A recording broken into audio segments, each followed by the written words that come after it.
xilli maalmihii lasoo dhaafay duleedka magaalada Baydhabo ay ka dhacayeen dagaalo u dhexeeya ciidamada dowladda federaalka Soomaaliya iyo kuwa daraawiishta maamulka Koonfur Galbeed oo isku dhinac ah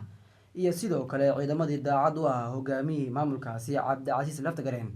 hogaamiyaha dhawaangalka ee maamulkaasi Sheekh Aadan Maxamed Nuur Aadan Madoobe ayaa shir gudoomiyay shir heer sare ah oo looga hadlayay xaaladda amni ee deegaanada maamulka gaar ahaan magaalada Baydhabo oo maalmihii u dambeeyay wajahaysay xaalada amni oo kala duwan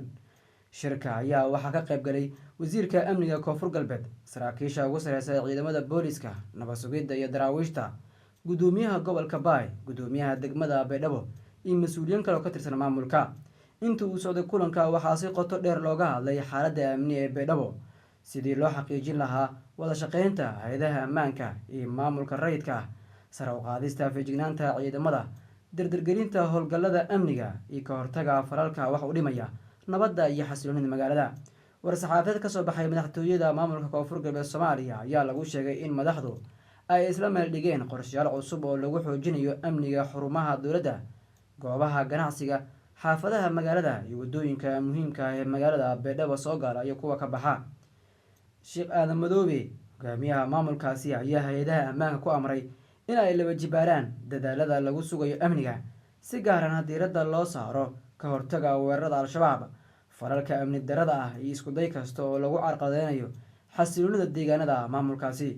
hogaamiyaha ayaa waxa uu sidoo kale ku booriyay shacabka Koonfur Galbeed inay si dhow ula shaqeeyaan ciidamada ammaanka isla markaana ay la wadaagaan xog kasta oo gacan ka geysan karta sugidda amniga iyo ka hortagga khataraha amni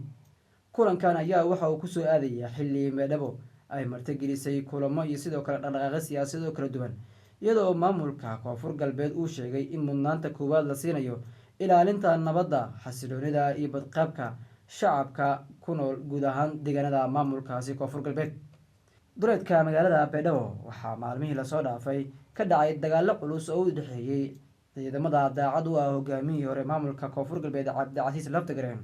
kuwaasoo banaanka magaalada isku aruursanayay